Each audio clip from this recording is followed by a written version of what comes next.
Hey, this is Mike with DRUMline. I'm hanging out with Mike Ramsey because Mike is going to play some Rush, and Rush stopped touring, and I got to get it fixed. So, being a Rush fan is one thing. Being a Rush fan to the point where you're going to play the music is insane. So. What got me into it was just being a fan, and then as I did it year after year after year, the challenge of trying to get better, trying to get closer to what Neil does or used to do. And that's been what's kept me going all this time, is just listening to recordings and just trying to get a little bit more like Neil, trying to sound more like Neil. Okay, so getting a little closer to Neil, I saw a little video of Red Barchetta, which I love that song, and you guys did the breakdown off of Exit Stage Left. Exactly. Like, it's exactly. So I'm like, these guys are going to be good. And you had a reputation, which I knew about. But I'm like, damn. I mean, the attention to detail is it's one thing to be a tribute band. It's another thing to really continually, to make it look so close to the band. So do you feel like, is that your style of playing, or do you feel like maybe I'm acting the role, or this is how I play all the time? You know what I'm saying? Well, are you? What is your? Is your style? You're influenced by Neil, of course, but are you playing as much like Neil as you can, or when you're just jamming, do you play more like Mike? How does that? When I do a lot of other cover gigs too, and so you can't play that loud in smaller clubs. When loud as I'm going to play tonight in this show, I can't play that loud with other cover gigs usually, because everybody gives you dirty looks and tells you to play softer. So that's kind of the thing. It is really, you're playing a role. You're really in that mode of how Neil used to play. Or how Neil plays. You're a lot physically. I never met him, but you look physically just a lot like him, because he seems pretty tall. Yeah. And some guys, they do the cover thing, and they don't quite look right behind the kit. But there were times when I was like watching it, I'm like, damn, that looks just like Neil. Even pictures, I'm like, wait a second, that's their logo. So I think that's Thunderhead. Do you know what I'm saying? Cool. Yeah. And so anyway, there are 7 guys in the band, because there's only 3. You guys have a very legitimate 3-piece, and everybody plays the actual parts. Who else is in Thunderhead?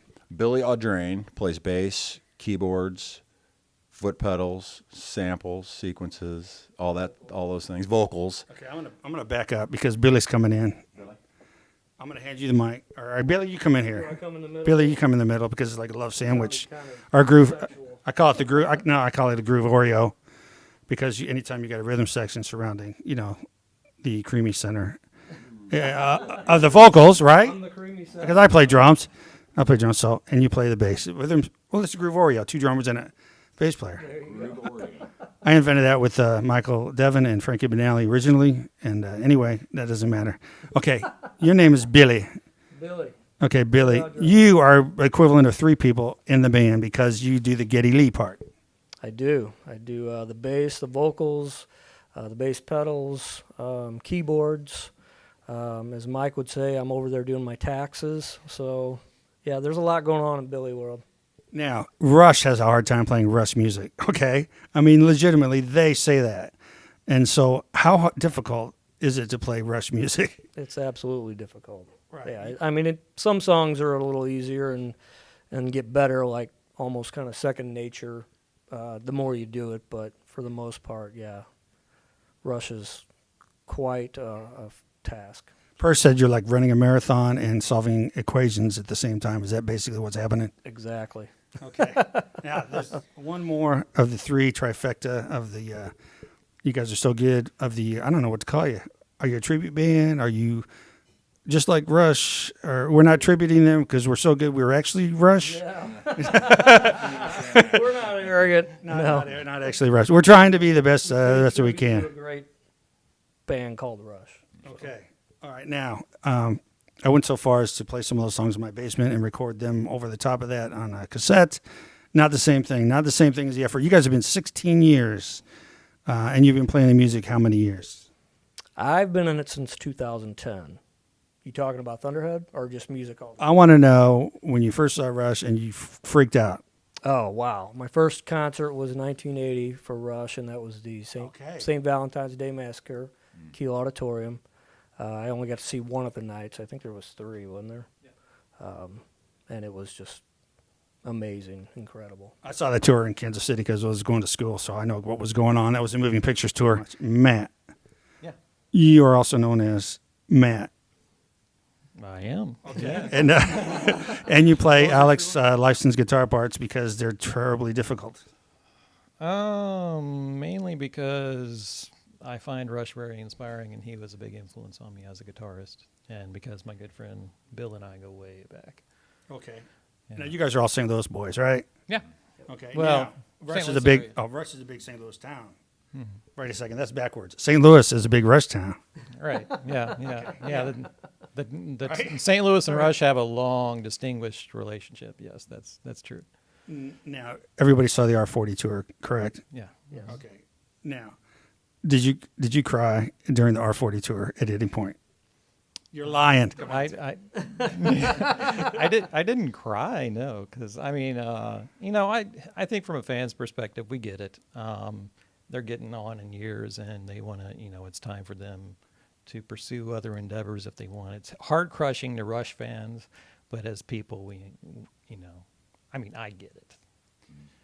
And I'm sure they'll do other things musical too, if they want to. Like Geddy's, he's probably going to do some stuff. And Alex, I heard an interview where Alex is talking about opening up a club near his home and doing like just a sit-in kind of late night blues jam kind of thing. I got a statement about Alex. Alex, what you said, Alex actually played with Kiram, this guy, and I saw this thing, and he played with Ryan, who we met, our drummer buddy, the other day.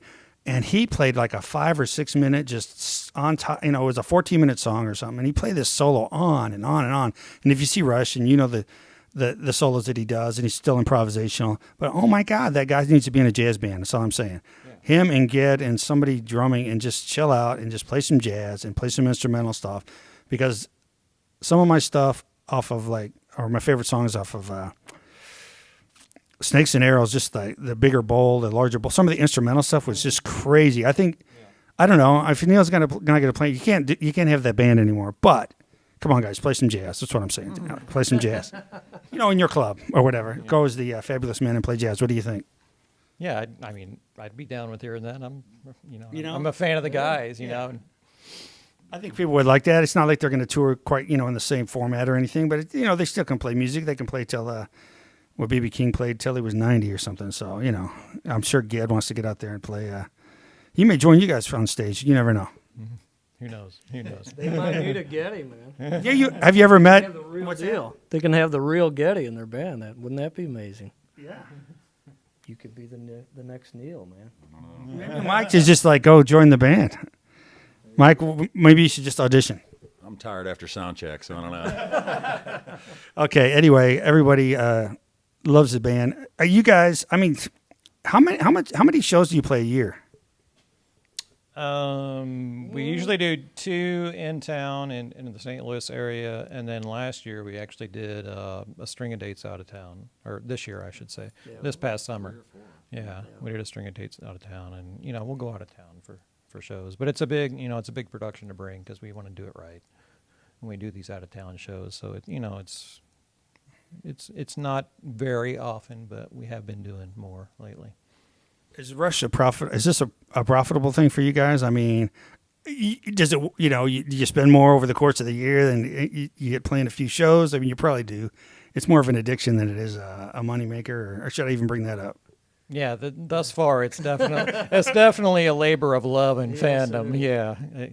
When if you would see the production sheet and then the amount of money on the income side and the expenses side, yeah, it's a wash. Because I mean, you guys go to the extent of rotating drums, and you're playing a special bass. Talk about your special bass. Well, I've got a Geddy Lee Fender Jazz, which I absolutely love. It's awesome. Tonight's show, I'm borrowing a Rickenbacker from a friend of mine, so get to use both basses tonight, and it's going to be awesome. So I'm excited. So what's the show based on tonight? It's All the World's a Stage? All the World's a Stage, and we basically built this show around the set list that they did at Massey Hall in 1976. Oh, yeah, wow. For the recording then. Yeah, so All the World's a Stage, and then we're inserting newer stuff in between. Sandwich, what did you call it? A Oreo? Oh, Groove Oreo. And so we're putting, Tom Sawyer and things like that in there that's a little bit newer. But yeah, this is the first show we've done that we haven't done it. We're not going to be doing anything past 1981. So we're doing mostly old stuff tonight. But normally we would. Normally, yeah. We've done Caravan off of Clockwork Angels and Headlong Flight. So we've done a lot of newer stuff as well, which is really fun to do for me. All right, Groove Oreo is not about the set list, Mike. It has to do with it has to do with bass players and drummers standing next to each other. Okay, in a certain combination. Right now, there's not one happening because there's a guitar player in here. But, jeez, I had you guys want to ask me anything? Ask me Ask me a Rush trivia question. I like to play Stump the Chump. It's not a cash reward, but I'm the chump. You try to stomp. Anything about the band Rush? Ask me a trivia question. Who played violin on Losing It? Okay, the original. Ben Mink on the recording, Jonathan Dinklage on the tour, as well as Ben Mink and Toronto on the tour. So do you want to do 2 out of 3, or do you just want to call it a day? Okay. Everyone has to ask a trivia question. I'm trying to think. You got one Okay. off the top of your head? Let's have one, Matt. Trivia question. The only remaining founding member of Rush is fill in the blank. The only remaining founding measure. The remaining. Did they die or something? What is it? There's 3 founding members. The one that's not in the band? Are you asking me about John Rutsey? The guy that's still in Rush that founded Rush. He's the only original member. Oh. I would say Alex Lifeson was the original member because he asked Ged to join. Right. So, and then Ged got kicked out, which is a little known trivia point because, well, I mean, their manager didn't see him as a front man. So at one point, Ged got kicked out of the band and Alex asked him to come back. And then Rutsey was in the band and then Pert joined in 74, just 2 weeks before they went on tour. Okay, now, Billy, this is about that in that documentary. If you go rent it or buy it or whatever, extras, it talks about Ged and the whole thing about the manager, right Ray Manzarek. No, what was I forgot his name. Ray Daniels, of course, Ray Daniels. Okay, anyway, he was our manager from the start. But anyway, Billy, it's your turn. Trivia question. Stumper. man, I don't have. I've already got 2 out of 3. You guys owe me like $50 because there was $50 writing on it. I didn't say $50 until I had 2 out of 3, and now it's $50. So anyway, Stump the Chump. 3 is it going to be 100? Yeah, it's going to be $100. Okay, so if you start, it's double or nothing, Billy. Trivia question, Rush. Oh my gosh. Get something really difficult about the bass or something. Like, yeah, something very obscure. Okay. Yes, an obscure equipment question. The answer is washing machine. No, I'm just kidding.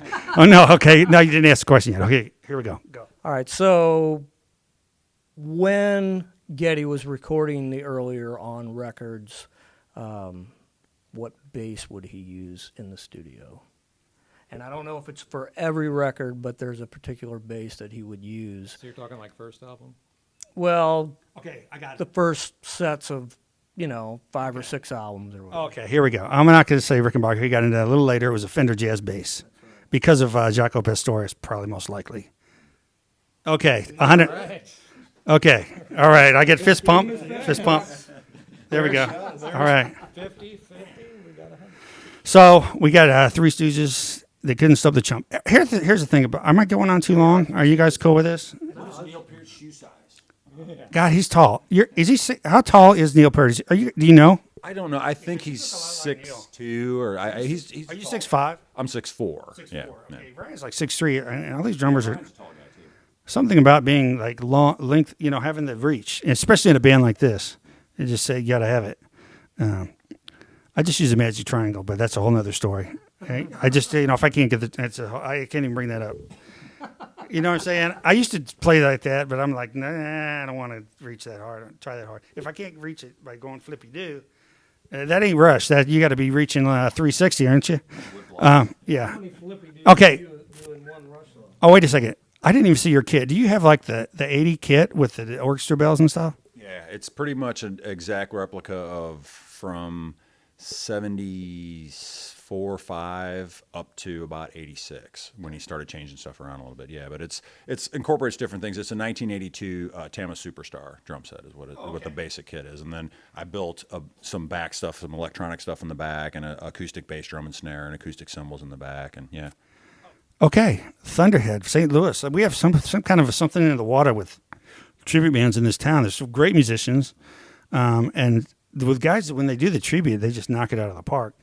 So I actually came to, like, do I want to go see a Rush tribute band when they stop touring? You know, it's like, you know what I'm saying? Mm-hmm. I mean, that's the difficult thing. It's like, I want to keep that pure memory, and I'm like, these guys are freaking good. So hell yes, I want to see them play. Yeah. So anybody else is just going to kind of like not cut the mustard, probably not going to see that, you know? But you guys, Thunderhead had a great reputation, and I saw him on video, and Mike was so cool to me. I thought, you know, I could win $50 to $100. Why not? And I got in free, and you know, maybe I can get a water or something. I already got a coffee. Brian Brown bought me soup the other day at Zappa. So anyway, geez. I got another question for you, and I don't know. Do you guys play in other bands? What's that situation like? What do you do otherwise? You play another band? Do you have original music? What's going on with the music? I currently don't have other bands anymore. This is actually the only cover band I've been in since I was a teenager, and I've been doing original music since then. Okay. And yeah, so I stopped doing playing out original bands about 2014. Yeah, the end of 2014. How much does Rush influence what you come up with kind of on your own? Is that, you know, you just find yourself playing a Rush lick, and then all of a sudden, boom, I got this, because that's what I do on the bass. I whip out, because I'm a drummer, but I'll whip out the Geddy Lee, you know, all the notes, and I'll play them, and then I'll make a mistake, and I'll be like, hey, new part. You know what I'm saying? Yeah. For my original music, I mean, it's a plethora of many different influences. Okay. I would say it sounds nothing like Rush, but you might hear Alex Lifeson in my guitar playing. Okay. Definitely, especially like vibrato and stuff that I do. Okay. Yeah. Like I said, heavily influenced by him early on in my career, so there's no getting it out of me now. You used to tell Favaz, because I watched some stuff on YouTube, that he never plays like a regular chord.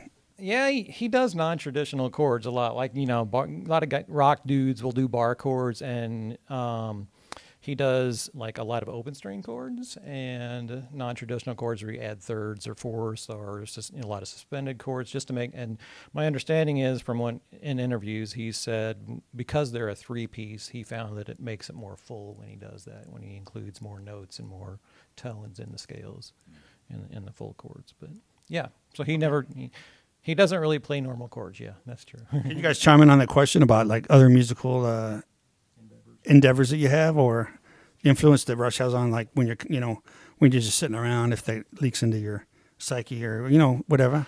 Currently I'm not in any other band. I have been in cover bands before, never a tribute band though. I did play bass in one other band many moons ago, but never like Rush type of bass style playing, so it's been quite the challenge for me. This guy was a guitarist until he told me he joined the Rush tribute band. So he and I were in a original heavy metal band when we were in our late teens. Okay. And we'd been friends and kept up with each other.